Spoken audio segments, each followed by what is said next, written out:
The map was perfect. That was the first thing Lyra noticed. Perfect maps were rare in the Concord archive. Even the best ones had tiny errors somewhere. A mislabeled asteroid belt, a survey route drawn a little too straight, a star catalogued twice by two different expeditions centuries apart. But this one was flawless.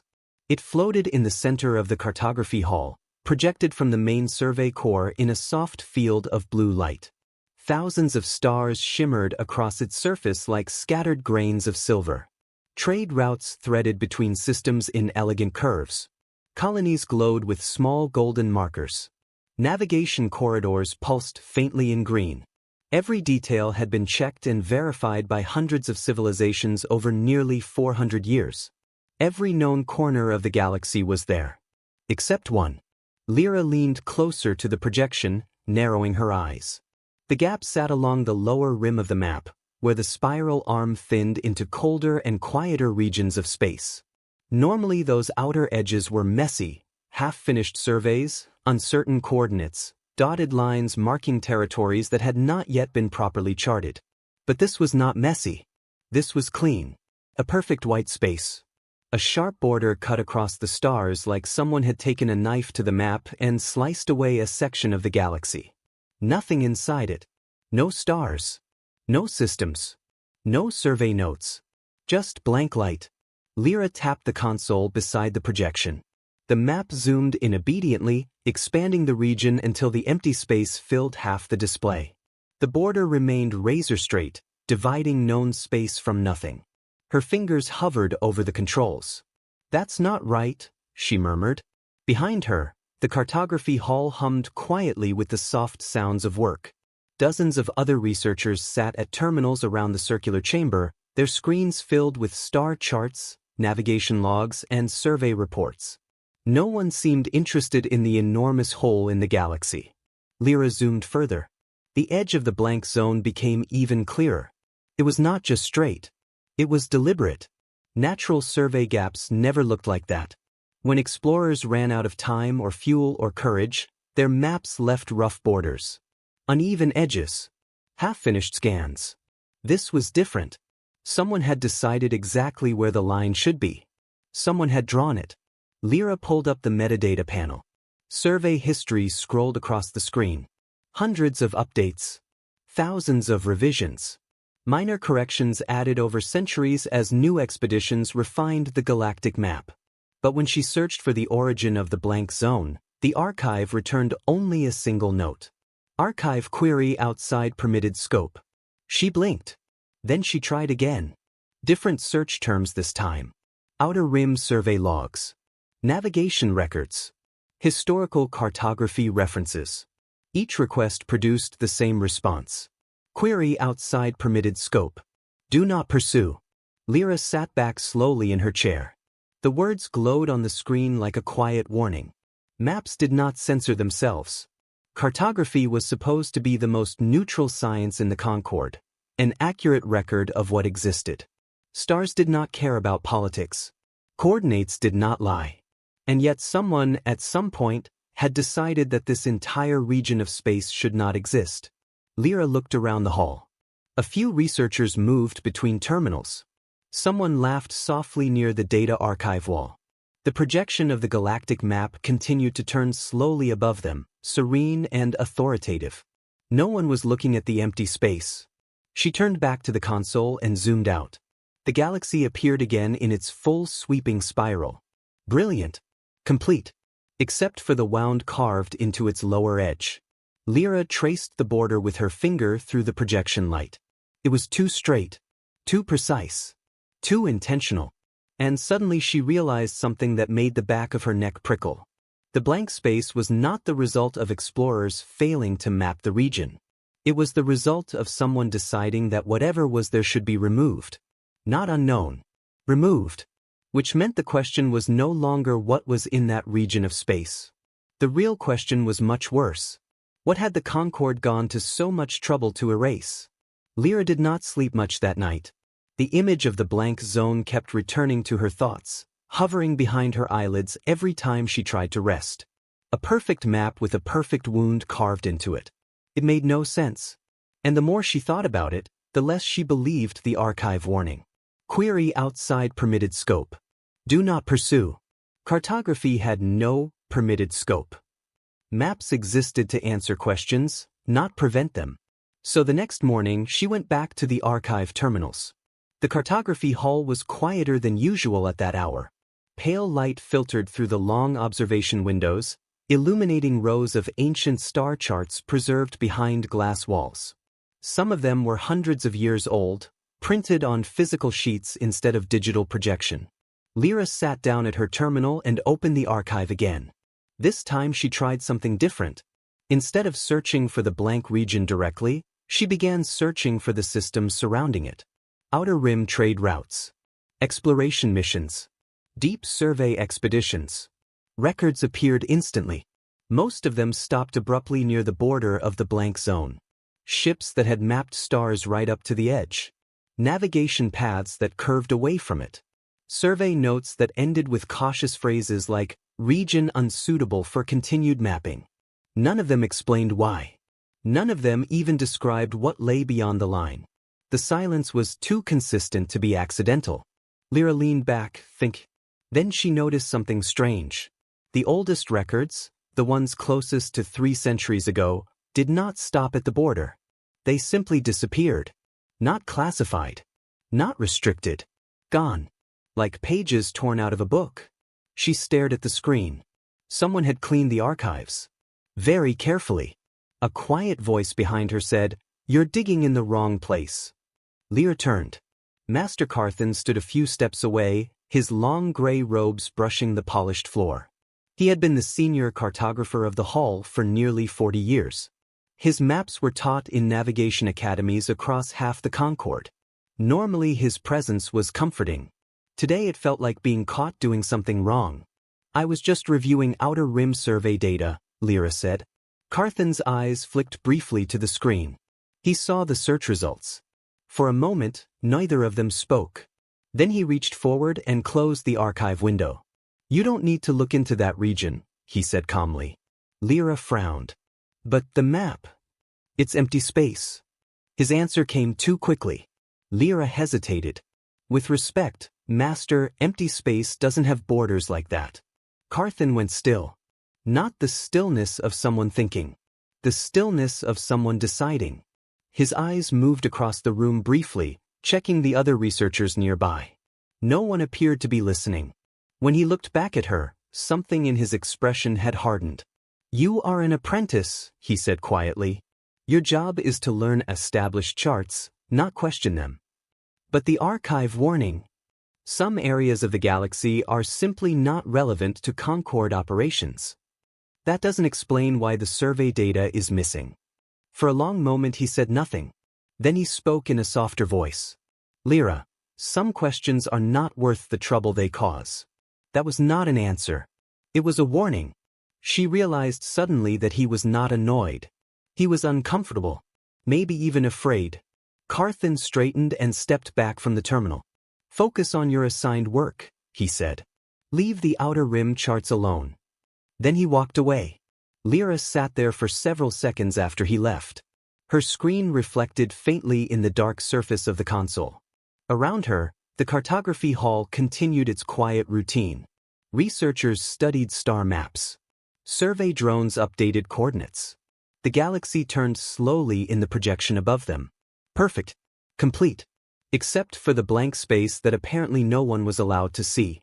Lyra opened the archive again. Her fingers hovered above the keyboard. Master Carthan had spent his entire life mapping the stars. He had never lied to her before. Which meant he had not lied today because the question was stupid. He had lied because the answer was dangerous.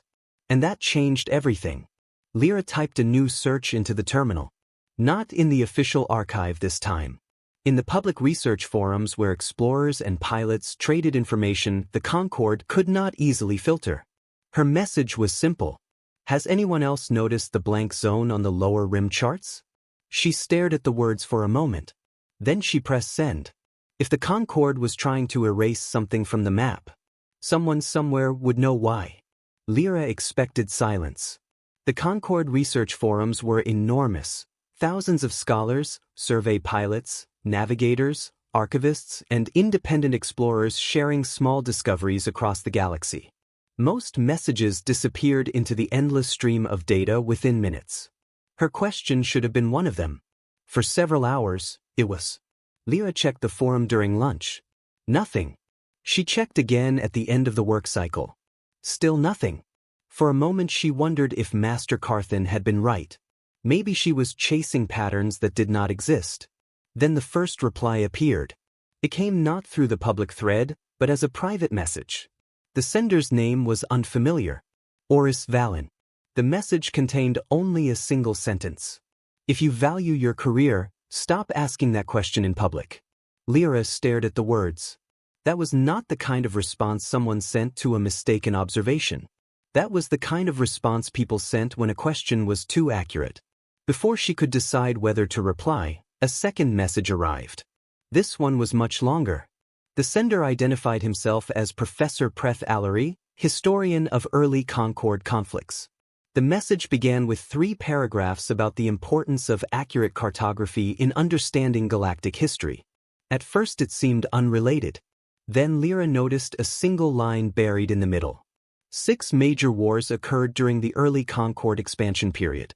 In all official records, the opposing force is identified only as hostile external entity, despite the conflicts lasting years and involving multiple civilizations. Lyra read the sentence 3 times.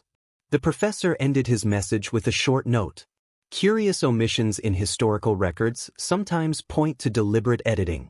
Continue your research carefully. Her pulse quickened. 2 responses. Both cautious. Both clearly aware of something. The third message arrived several hours later. It contained only 4 words. Doc 7. Cargo Dick. No name. No explanation. Just a location code. Lyra hesitated. It could have been a prank. Or a trap. But if the Concord had truly erased something from the map, the people who knew about it would not speak openly. They would meet quietly. She shut down her terminal and left the cartography hall. Dock 7 was on the lower levels of the station, near the commercial freight base.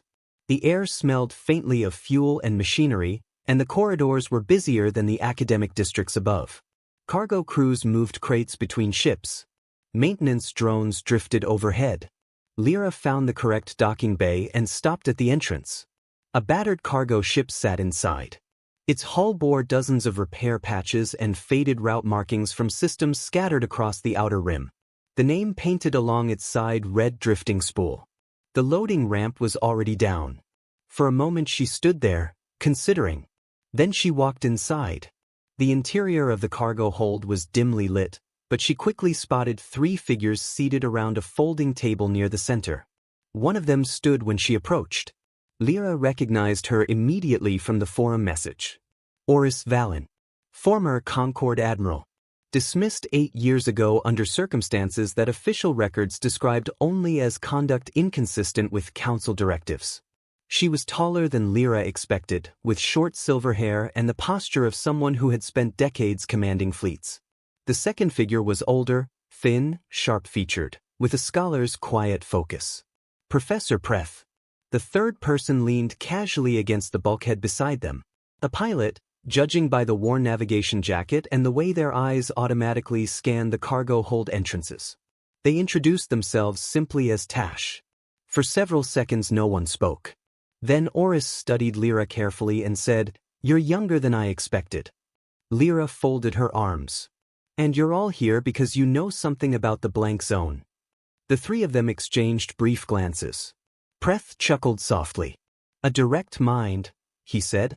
"That question," Oris said calmly, "is not asked by accident.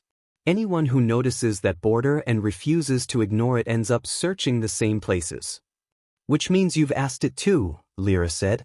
"Yes," Oris replied. "Did you get answers?" "No." "Then why meet me?" This time it was Tash who spoke. Their voice was quiet but steady. "Because you found the same hole in the story that we did." Preth reached under the table and pulled out a worn star chart tube. He rolled several old maps across the metal surface of the table. They were physical prints, yellowed with age and marked with handwritten annotations. Maps from before the modern Concord database. Lyra leaned forward. At first she did not understand what she was seeing. Then the realization hit her. The blank space was gone. The same region of the galaxy that modern maps showed as empty was filled with stars, systems, navigation routes, trade markers, notes scribbled by long-dead pilots. And at the center of it all, written in bold survey script, was a single label: human space. Lyra read the words aloud slowly. Humans? The cargo hold fell silent. Preth folded his hands. That, he said quietly, is the question the Concord spent 300 years trying to make sure no one ever asked. For several seconds Lyra could only stare at the map. The stars inside the erased region shimmered under the cargo hold lights, dozens of systems marked with names she had never seen before. Navigation corridors stretched between them like woven threads. Entire clusters of colonies were labeled in different scripts, some Concord standard, others older survey dialects used by long-retired exploration guilds. This was not a minor omission. This was an entire civilization removed from the map. Lyra slowly lifted one corner of the chart. How old is this? She asked. 287 years, Preth replied. And this one? 291. He slid another map toward her. Before the Concord standardized the Galactic database. Lyra compared the charts carefully. Every one of them showed the same region filled with systems. Every one of them labeled the same territory: human space. She looked up. If these maps are real, she said, then the Concord didn't just fail to chart this region. No, Oris said quietly. They erased it. Lyra felt a slow chill move down her spine. Why? Tash reached under the table and pulled out a small black device. It was an old audio recorder, the kind used on early survey ships before modern data archives. I think this answers part of that, they said. Tash pressed the playback switch. Static filled the cargo hold for a moment. Then a voice emerged. Tired. Slightly distorted. Recorded in the strained tone of someone speaking after a long shift in deep space. This is Captain Relka of the survey vessel Northwind, recording border observations. A faint hum of ship engines crackled through the background. We crossed the boundary coordinates 3 days ago. I expected uncharted systems, maybe scattered debris fields. There was a pause. The captain exhaled slowly. That is not what we found. Another brief burst of static. There are ships everywhere. Lyra felt herself lean closer. The captain continued. Freighters. Patrol vessels. Construction platforms. I've never seen traffic like this outside a Concord core system. The voice lowered slightly. They've built stations across multiple systems. Huge ones. Orbital yards, communication arrays, entire colonies. Another pause. It doesn't make sense. More static. These people have been here a long time. The captain hesitated before speaking again. I'm going to try contacting them. We need to understand why the maps show nothing in this region. The recording ended abruptly. Silence returned to the cargo hold. Lyra looked up slowly. That ship came back? She asked. No, Tash said. Lost. Officially. Preth adjusted his glasses. The Northwind's disappearance is listed in the Concord database as a navigation accident near the outer rim. Lyra glanced down at the maps again. But the captain clearly entered the region. Yes. And found a functioning civilization. Yes. Then why erase them? Oris leaned back in her chair. That, she said, is the question we've been trying to answer. She tapped another stack of documents lying beside the maps. These came from restricted military archives. Lyra raised an eyebrow. How restricted? Black file restricted. That explained the physical paper. Digital records could be erased too easily. Preth picked up the first document. The earliest reference appears about 300 years ago, he said. Shortly after the first confirmed contact between human explorers and Concord territory. Contact went badly? Lyra guessed. Not exactly. Preth flipped to the first page. The reports describe something unusual. He began reading. Initial engagement lasted 72 hours following a border misunderstanding between a human exploration fleet and a breathy colony convoy. Lyra frowned. That sounds like a standard first contact conflict. Yes, Preth said. Except the war ended on the 4th day. For days. Because the humans stopped firing. Lyra blinked. They surrendered? No. Preth looked up. They asked a question. He turned the page. The translated message sent to the breathy fleet reads as follows. Preth read the line slowly. We believe this conflict may have begun due to miscommunication. Before continuing hostilities, we would like clarification on the cause of the conflict. Lyra stared. They stopped fighting to ask why the war started?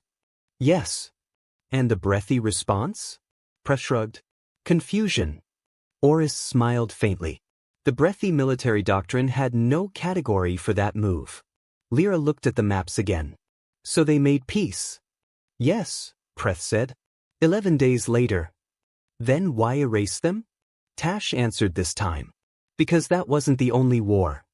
They slid another document across the table. 3 different campaign reports. 3 different civilizations. Each labeled with the same target. Human expansion territory.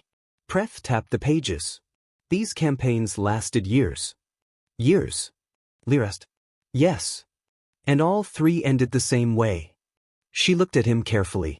The humans won? Preth shook his head. That's the strange part. They didn't win. Then what happened? Oris folded her arms. The wars just stopped. Lyra frowned. Why? Tash turned the final page of the report. At the bottom was a single line written by a Concord strategic analyst centuries earlier. Preth read it aloud. Subject does not respond to standard deterrence models. Another line followed. Losses increase subject aggression instead of reducing activity. The final sentence was underlined. Civilization appears incapable of strategic surrender. Lyra felt a slow realization forming. You're saying the Concord tried to destroy them? Yes, Oris said. And failed. Lyra looked again at the maps filled with stars. At the erased civilization the Concord had tried to hide. So they removed humans from the charts, she said slowly. Because they couldn't beat them? Oris shook her head. No. Her voice was calm, but something in her expression had changed. They removed them because they couldn't understand them. The drifting spool left the station 2 days later. No official flight plan. No Concord registration updates. Just a quiet cargo vessel slipping into the outer lanes with 4 people aboard who now knew a secret the galaxy had tried to bury for 3 centuries. Lyra spent most of the journey sitting at the navigation table with the old maps spread out before her. The erased region of space no longer looked like a mystery. It looked like a civilization. Trade routes curved between star systems like arteries. Colony markers dotted entire constellations. Navigation notes scribbled in the margins told stories of pilots who had flown there and returned with observations. And yet every modern chart showed only blankness. Someone had erased a living civilization from the galaxy's memory. But the maps were not the only evidence. Oris had a list. 6 worlds. 6 individuals. All of them old enough, or connected enough, to remember fragments of the truth. Stories survive longer than records, she explained as the ship entered its first jump corridor. Especially the ones people were told not to repeat. The first stop was a small agricultural colony on the edge of Concord territory. Its starport was quiet, a single landing platform surrounded by endless fields of pale blue grain that rippled in the wind like water. They found the person they were looking for in a low stone house overlooking the farmland. Her name was Asava. She was breathy and very old. Her skin had the dry texture of bark, and her eyes carried the calm stillness of someone who had lived long enough to watch history repeat itself several times. She welcomed them inside without surprise. I wondered when someone would come asking again, she said as she poured tea into 4 small cups. Lyra glanced at Oris. You knew why we were here? Asava smiled slightly. You arrived in a ship carrying maps that were never supposed to exist anymore. That answer made Lyra's stomach tighten. How long have you known? She asked. 300 years, Asava said. The room fell silent. She settled into a chair near the window and wrapped her hands around her teacup. I was young when the first contact happened, she said. Not a soldier. Just a communications assistant on a breathy colony convoy. Lyra leaned forward. You met humans? Yes. Asava looked out across the fields. At first we believed they were hostile. What happened? Asava took a slow breath. Our convoy encountered a human exploration fleet near the border of our territory. They did not follow our signal protocols. Our captain believed they were attempting to intercept the convoy. And fired? Yes. She paused. They fired back. Lyra nodded. That's how most first contact wars begin. Yes. But this one ended differently. Asava's eyes softened slightly. After 3 days of fighting, we received a message from the human fleet. What did it say? She looked back at them. They asked why we were fighting. Lyra blinked. They asked? Yes. They said they believed the conflict might have begun due to a misunderstanding. They wanted clarification before continuing. Oris raised an eyebrow. That must have confused your commanders. Asava laughed quietly. They did not know what to do. She took another sip of tea. We had fought many wars before. Enemies demanded surrender. Enemies threatened destruction. But no one had ever stopped in the middle of a battle to ask if the battle made sense. So what happened? Lyra. We answered them. And? Asava shrugged gently. The war ended 4 days later. The room fell quiet again. Lyra tried to imagine it. A war ending because one side asked a question. It felt impossible. But that was only the beginning. The second testimony came from a retired Concord intelligence officer named Vesk, living on a cold research station near the former Drath border. He did not invite them inside. Instead he handed Preth a thick envelope of printed documents and spoke through a half-open doorway. Those files were never meant to survive, he said nervously. They're fragments of a black archive.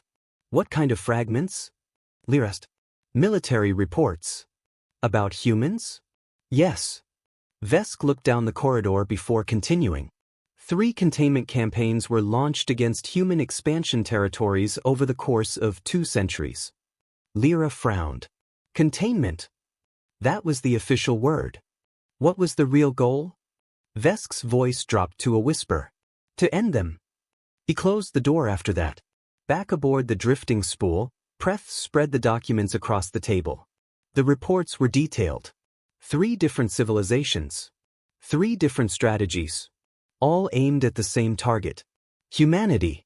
The Drath Collective had attempted direct military conquest. Their fleets outnumbered human forces 3-1. Their ships carried superior weapons. Their commanders expected a quick victory. Instead they encountered something strange. Human forces did not defend territory the way other civilizations did. When the Drath captured a system, humans abandoned it, then attacked somewhere else. When the Drath tried to corner human fleets, the fleets scattered and reassembled elsewhere. When isolated colonies were destroyed, new ones appeared deeper inside human territory. The campaign lasted 4 years.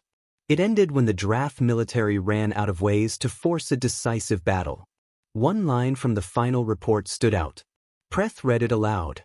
Enemy command structure appears structurally incoherent but functionally indestructible. The second campaign came from the Seville Empire. They tried something different. Economic strangulation. They blocked human trade routes. Restricted access to rare resources. Pressured Concord partners not to conduct business with human merchants. The goal was simple. Starve the civilization until expansion stopped. It failed. Humans built new trade routes, developed new industries, and offered trading terms so generous that many Seville partners quietly switched alliances. The Seville report ended with a single frustrated note. Humans are inconveniently reasonable negotiating partners. The third campaign was the darkest. The Muran Dominion targeted human colonies. Not militarily. Psychologically. They destroyed several frontier settlements completely. The strategy was clear. Inflict enough grief that humanity would retreat inward and abandon expansion. Preth read the final section of the report slowly. The human response to the destruction of their colonies was unusual. How? Lyra asked. They rebuilt them. Of course they rebuilt them. With the same names. Lyra stared. The Murin believed the grief would break human morale, Preth continued. Instead it had the opposite effect. The final sentence of the Murin report read, "Loss does not deter them. Loss appears to increase their determination." Lyra leaned back in her chair. So every attempt to stop them failed. Yes, Oris said. But that still doesn't explain why the Concord erased them. Tash, who had been silent most of the evening, slid one final object onto the table. A small metallic device. Damaged. A salvage find, they said. From a debris field at the edge of the erased region. Lyra examined it. A drone. Early Concord war drone, Tash said. Autonomous threat assessment model. Still active. Barely. They connected the drone to a power cable. The device flickered weakly. Then a small display screen illuminated. A single threat classification filled the screen. Threat status, unresolvable. Below it was a secondary note written by the drone's reasoning module. Preth read it aloud. Subject does not respond to standard deterrence models. Subject demonstrates no observable civilizational breaking point. Recommend reclassification. The final line blinked slowly. No suitable classification available. The cargo hold was silent. Lyra looked at the maps. At the erased region of stars. At the drone that had spent years trying to understand something it could not categorize. The Concord had not removed humans from the map because they were weak. Or because they were dangerous. They had removed them because humanity did not fit the galaxy's rules. And civilizations built on rules did not like exceptions. Lyra looked up at the others. So, she said quietly, what happens when we cross the border? Tash glanced at the navigation console. The jump coordinates were already set. We find out, they said. The coordinates sat on the navigation console like a quiet dare. Lyra had looked at them at least 20 times since Tash entered them into the system. They marked the exact edge of the blank region on every Concord map. The place where official records said the galaxy ended. And where the erased maps said human space began. The drifting spool drifted silently between stars as the ship's engines cooled from the last jump. Beyond the cockpit windows, the outer rim stretched away into cold darkness. Sparse systems. Old stars. Long distances between them. It looked like exactly the kind of place that explorers sometimes forgot to chart. Except Lyra knew now that this region had not been forgotten. It had been hidden. Tash rested one hand lightly on the flight controls. Last chance to turn around, they said. No one answered immediately. Oris stood behind the pilot's seat with her arms folded, studying the starfield with the quiet focus of a former admiral. Preth sat at the navigation table, his notebook open in front of him. He had been recording everything since they left the last station. Lyra watched the border coordinates on the display. A thin line stretched across the holographic map. On one side, Concord territory. On the other, blank space. Or at least that was what the official charts claimed. 300 years, Preth murmured. Lyra glanced back at him. What? That's how long the Concord has maintained the lie, he said, tapping the notebook thoughtfully. 300 years of teaching every navigation student in the galaxy that nothing exists past this line. Oris nodded slowly. Which means crossing it isn't just exploration. It's historical correction. Lyra looked out the window again. Nothing about the stars ahead looked unusual. No defensive fleets. No warning beacons. No patrols guarding the border. Just empty space. That somehow made the moment feel stranger. If the Concord wanted to hide this place, she said quietly, why didn't they block the border? Tash shrugged slightly. Borders only work if people believe in them. The engines hummed softly as the ship adjusted position. The coordinates blinked. Distance to border, 2,000 kilometers. Lyra felt her pulse quicken. It felt absurd. Crossing an invisible line in space shouldn't matter. and yet all of them could feel the weight of the moment. 3 centuries of erased history sat on the other side of that line. "Ready?" Tash asked. Oris gave a short laugh. "No." Preth closed his notebook. "Absolutely not." Lyra exhaled slowly. "Good," Oris said. "Neither am I." She rested one hand on the back of the pilot's chair. "Go anyway." Tash nodded once. The engines engaged. The drifting spool began to move. The border coordinates slid slowly toward the center of the navigation display. 500 kilometers. 250. For a moment nothing happened. The ship crossed the coordinates without resistance. No alarms. No warnings. No sudden change in the starfield. Lyra frowned. "That's it." Then the sensor console exploded with signals. Navigation alerts began chiming rapidly. Tash leaned forward in surprise. "What the?" Lyra stared at the screen. Contacts flooded the display. Dozens of them. Hundreds. Ships moving in organized lanes across multiple systems. Cargo vessels. Construction platforms. Communication satellites. The quiet outer rim of the Concord maps suddenly looked like the busiest sector in the galaxy. Preth stared at the data feed. "This can't be right." Lyra tapped the screen.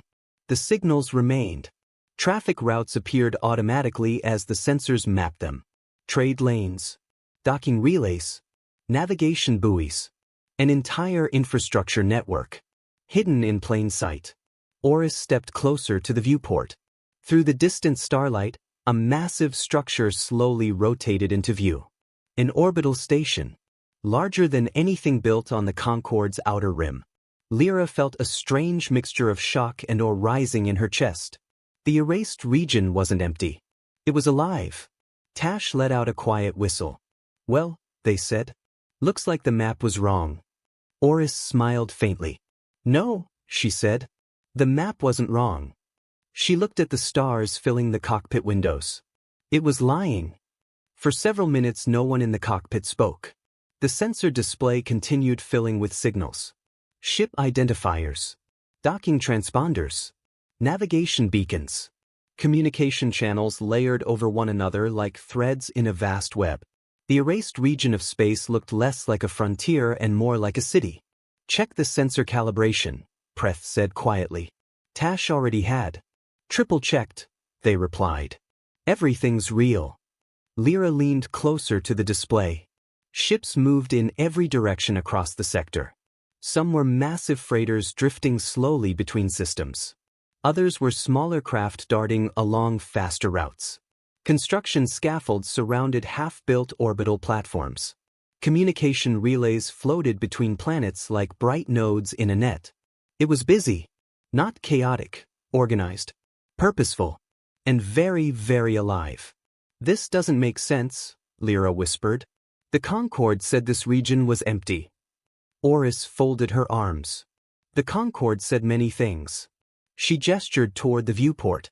"What we're looking at is 300 years of uninterrupted development." Lyra watched a cluster of ships pass between 2 distant stars. 300 years, without interference.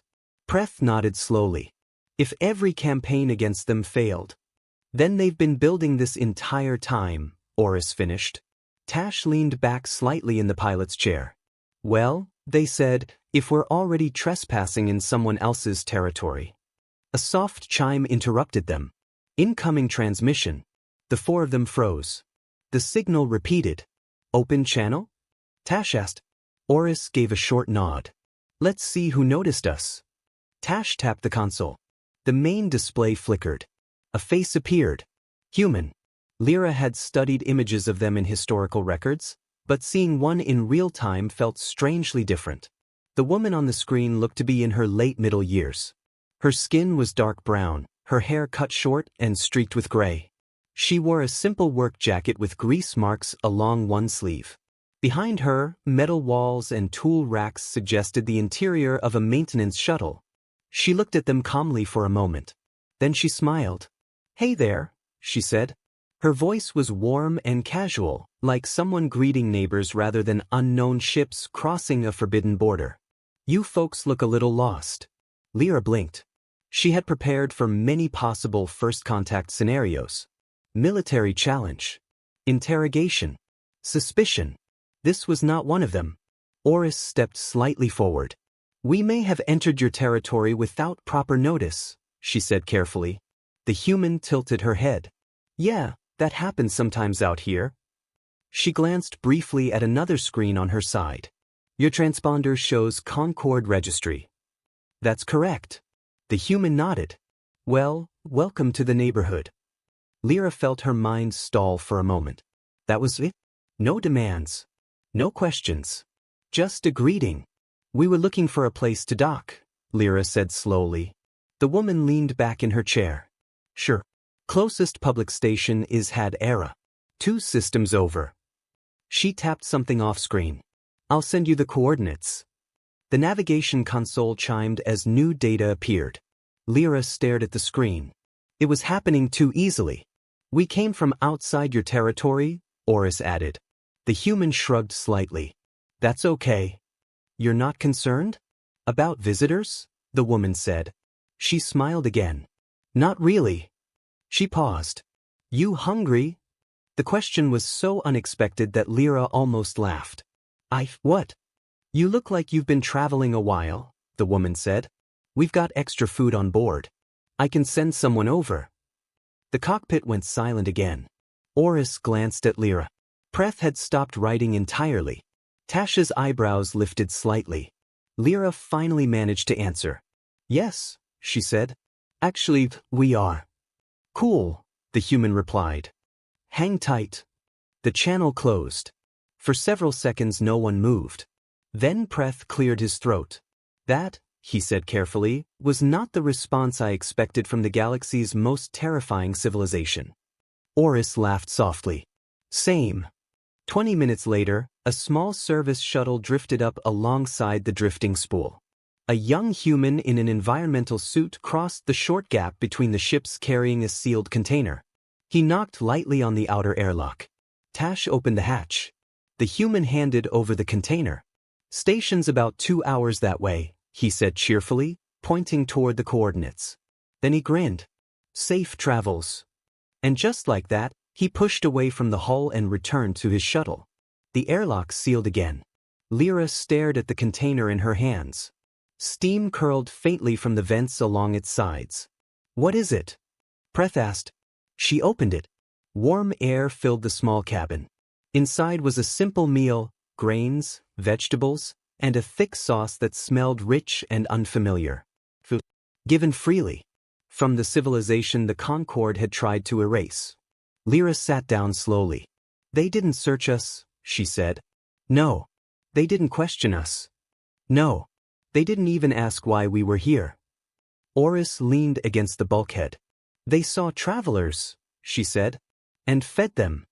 Tash glanced back at the sensor display. Ships continued moving calmly through the surrounding space. Trade routes pulsed quietly. Construction platforms rotated slowly in distant orbits. Everything looked normal. Ordinary. Like the everyday life of a civilization that had never been erased at all. Lyra stared out the viewport at the stars ahead. 300 years, she murmured. 300 years of building, while the rest of the galaxy pretended they didn't exist. Preth nodded. And apparently they didn't care. The navigation console chimed softly. The coordinates for Had Era Station blinked on the screen. Tash engaged the engines. The drifting spool turned gently toward the next system. Lyra took another look at the food container in her hands. Humanity had been described in Concord archives as an unresolvable threat. A civilization that refused to break. But the first human she had met hadn't acted like a threat at all. She had acted like someone who had nothing to prove. And somehow that was far more unsettling. Had Era Station was louder than Lyra expected.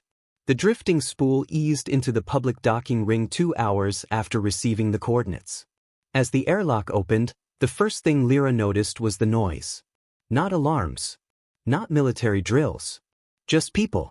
Voices overlapping in conversation.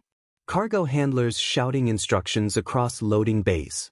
Music drifting faintly from a nearby food stall. Laughter echoing down the corridor as a group of children ran past. It sounded normal, which was deeply confusing. Lyra had spent the entire journey expecting something different. After everything she had learned about humanity, the wars, the failed campaigns, the drone that called them an unresolvable threat, she had imagined a civilization hardened by centuries of conflict. Disciplined. Quiet. Suspicious. Instead, had Era Station felt more like a busy market than a fortress. Oris noticed it too. I expected more security, the former admiral said quietly as they walked along the main concourse. Preth adjusted his glasses. Perhaps they don't expect enemies. Or perhaps they don't need to. Tash, walking slightly ahead, gestured toward the station directory. Dockmaster's office is that way. They found it near the central control hub. The station master was a tall human woman with sharp eyes and a tablet full of docking schedules. Her name badge read Ferris. She listened calmly as Lyra explained where they had come from and why. When Lyra finished, Ferris leaned back slightly in her chair. So, she said, you discovered the map trick. Lyra blinked. You know about it? Ferris nodded. Found out about a century after they did it. And you didn't respond? Oh, there were arguments, Ferris said. Some people wanted to protest. Some wanted to confront the Concord. What happened? Ferris shrugged. Eventually most of us decided it wasn't worth the effort. Lyra stared. You were erased from the map. Yeah. And you didn't care? Ferris tapped the tablet thoughtfully. Being angry at a map doesn't build anything. She gestured toward the station windows. We built this instead. Lyra followed the gesture. Outside the massive observation windows, dozens of ships moved through the system's orbital lanes.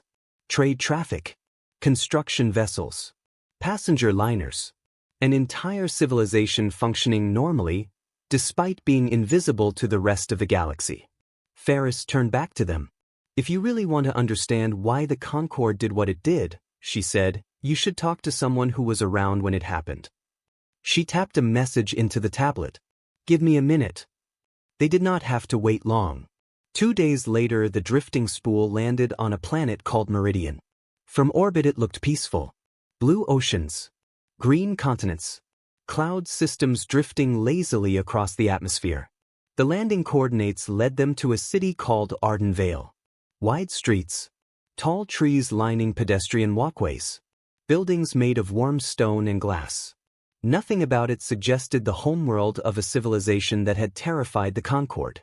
A driverless ground car met them at the landing pad and carried them through the city to a large, quiet building surrounded by gardens. It looked more like a library than a government complex. Inside, a young assistant led them to a meeting room. A long wooden table sat near a wide window overlooking the garden outside. On the table were drinks and a small plate of food. No guards. No weapons. At the far end of the room stood an elderly human. He rose slowly when they entered. His hair was white. His face lined with deep creases that spoke of long years and long responsibilities. His eyes were pale and attentive. Welcome, he said. My name is Jonas Ray. He gestured toward the chairs. Admiral Emeritus. Retired. They sat. Jonas remained standing for a moment longer before lowering himself carefully into his chair. My knees, he explained with a faint smile, are older than most of the ships you've seen on the way here. The room settled into quiet. Jonas looked at each of them in turn. Oris. You came a long way to ask a question, he said. Yes, Lyra replied. Then ask it directly. She took a breath. Why did the Concord erase you from the map? Jonas nodded once. For a moment he looked out the window at the garden. Then he spoke. Because we scared them. Lyra expected that answer. But something in the way he said it made her lean forward. Not because of weapons, Jonas continued. Or fleets. Or territory. He folded his hands on the table. 300 years ago, when humanity first expanded into Concord space, the galaxy operated under a simple assumption. What assumption? Preth asked. Jonas smiled faintly. That every civilization has a breaking point. The room was silent. The Concord's entire political system depended on that idea, Jonas explained. Strong species rise. Weak ones fall. Those with enough power eventually force everyone else to accept their rules. That's stability, Oris said quietly. Yes, Jonas agreed. Or at least it looks like stability. He leaned back slightly. But that system only works if every civilization eventually reaches its limit. Lyra felt a slow realization forming. You mean, if they can always be broken? Exactly. Jonas nodded. So they tested us. The wars, Preth said. Yes. The economic blockade. Yes. The destroyed colonies. Jonas's expression darkened slightly. Yes. And none of it worked, Lyra said. Jonas shook his head. They couldn't find the limit. He rested one hand on the table. The draft believed military pressure would do it. It didn't. The Seville believed economic isolation would do it. It didn't. The Murin believed grief would do it. Jonas looked down briefly. That definitely didn't. He looked back up. So eventually the Concord faced a philosophical problem. Lyra felt the weight of the answer before he even said it. If one civilization exists that cannot be broken, Jonas said slowly, then the entire idea that strength guarantees control stops working. The room was very quiet. They couldn't defeat us, Jonas continued. And they couldn't accept what that meant.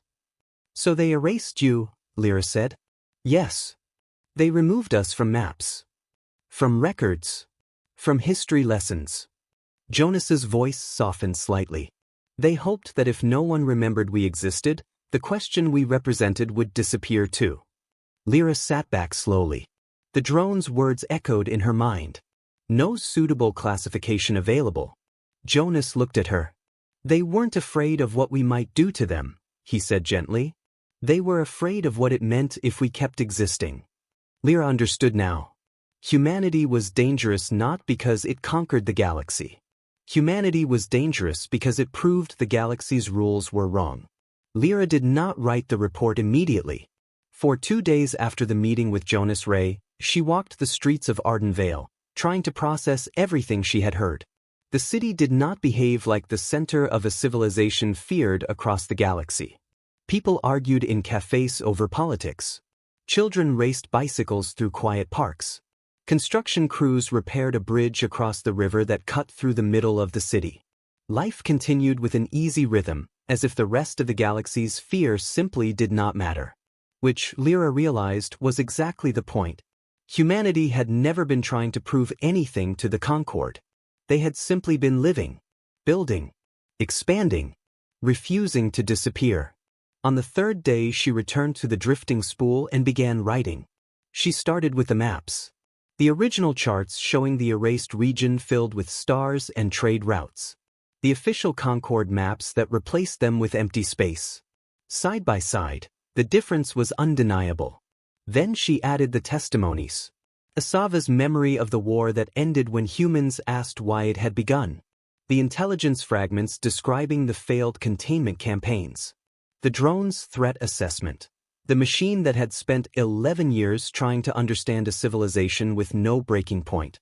Finally, she wrote about Meridian. About Jonas Ray. About the simple truth behind the erasure. Not conquest. Not danger. But fear. Fear of what humanity represented. Preth edited the historical sections. Oris reviewed the military reports for accuracy. Tash read the entire document once from beginning to end. When he finished, he nodded. It'll spread. Lyra looked at him. You're sure? Truth usually does. They transmitted the report the next morning. Not to the Concord Council. Not to the official archives. They sent it everywhere else. Independent academic networks. Public research forums. Open news services across the outer colonies. Every system that allowed free information exchange received the same file. The title was simple. What the Concord removed from the map, and why. Then they waited. The first day passed quietly. A few researchers acknowledged receiving the report. A handful of historians began asking questions about the missing survey data. Nothing dramatic. But the second day was different. Academic channels exploded. Dozens of scholars published follow-up analyses within hours, attaching their own archived evidence, fragments of old trade logs, navigation anomalies, unexplained war records. For centuries these pieces had existed in isolation. Now they were connected. The third day the public found the story. The reaction was immediate. Across the Concord, people realized something unsettling. They had seen the blank space before. Students who had asked teachers about it in navigation classes. Pilots who had noticed unusual signal traffic near the rim. Explorers who had reported strange sensor readings near the border. For generations those questions had been dismissed. Now the answers were visible. The forums filled with the same image over and over again. The Concord map of the lower rim. Next to the older map showing the truth. Stars. Systems. Human civilization. The conversation spread faster than the Concord's communication filters could contain. By the fourth day, demonstrations had begun. They started on 3 worlds simultaneously. No official organizations. No political leaders. Just citizens gathering outside Concord administrative offices holding printed maps. The blank map. People held them up in silence. On the 5th day the Concord Council released a statement. Measured.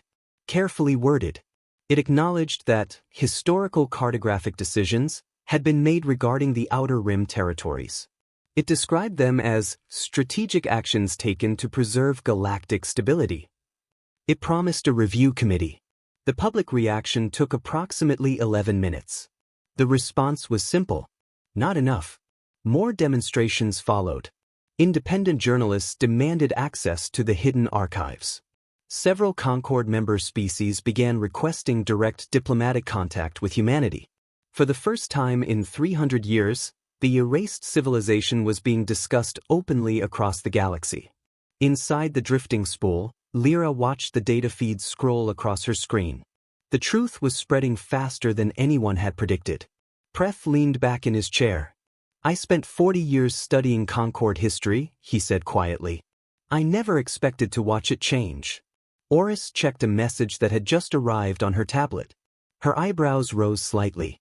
What is it? Lyra. My dismissal has been reviewed, Oris said. And? They're restoring my rank. Lyra blinked. Seriously? Oris set the tablet down. I'm declining. Why? Oris smiled faintly. Because I've been offered something more interesting. She turned the tablet around. A message from a newly forming organization. Independent Galactic Survey Initiative. Their mission statement was short. To produce the first accurate map of the galaxy.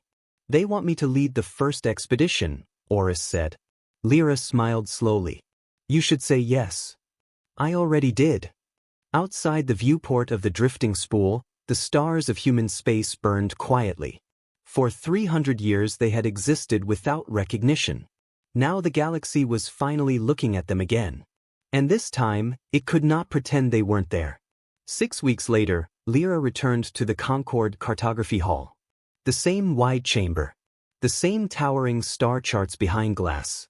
The same enormous galactic projection rotating slowly above the central floor. But something about the room felt different now. People were talking more quietly. Groups of researchers stood near terminals comparing data sets. News screens near the archive wall showed updates from across the Concord, debates in the council chambers, diplomatic envoys requesting meetings with human representatives, protests still continuing on several core worlds. The galaxy had not settled yet. But it had started to change. When Lyra entered the hall, the director himself met her at the door. A thin cat-hani with formal posture and tired eyes. You've caused quite a disturbance, he said. I've been told. The council reviewed your report. And? He hesitated. They have authorized a revision. Lyra almost smiled. Good. He gestured toward the main cartography terminal. The archive is open to you. She crossed the hall slowly and sat at the console she had used months earlier. The same one where she had first discovered the blank zone. The terminal hummed quietly as she activated the projection controls. The galactic map appeared above her. Perfect. Complete. Except for the white scar along the lower rim. Lyra opened the historical survey files. The old maps appeared on the side display, the ones she and Tash had carried across half the galaxy. She began entering coordinates. One system at a time. Trade routes, station markers, colony designations. Every piece of erased information returned to its proper place. It took most of the day. By the time she finished, the projection above the hall had transformed. The blank space was gone. In its place spread a vast region dense with stars and routes and orbital stations, a civilization that had been building quietly for 3 centuries while the rest of the galaxy pretended it wasn't there. Human space. A junior researcher approached cautiously and stood beside her. He looked up at the projection in awe. "I didn't realize it was this big," he said. Lyra followed his gaze. The region was enormous. Entire constellations filled with activity. Trade routes linking hundreds of systems. The erased civilization had grown far beyond what the old Concord records had ever imagined. "It always was," she said. "We just refused to see it." The young researcher hesitated. "Are they angry?" "Who?" "The humans." Lyra thought about Dara Okafor handing them food at the border. About Ferris on Had-Era Station shrugging at the erased maps. About Jonas Ray sitting quietly beside a window overlooking a garden. "They're not waiting for an apology," she said. "They've been too busy living." She saved the new chart. The terminal displayed the final confirmation. Galactic map revision complete. Public access enabled. Anyone in the Concord could open the file now. Anyone could see the stars that had been hidden for 3 centuries. Lyra stood and walked toward the exit. Behind her, the new map continued to rotate slowly above the hall. A galaxy finally shone as it truly was. Far away, on a station deep inside human space, Dara Okafor was repairing a coolant line on a cargo hauler when a news alert appeared on the screen beside her. She glanced at it briefly. The updated Concord map filled the display. Human space highlighted in bright gold. For a moment she studied it. Then she smiled slightly and returned to tightening the bolts on the coolant pipe. There was still work to do. There always was. And the stars, erased or not, had never stopped waiting for someone to explore them.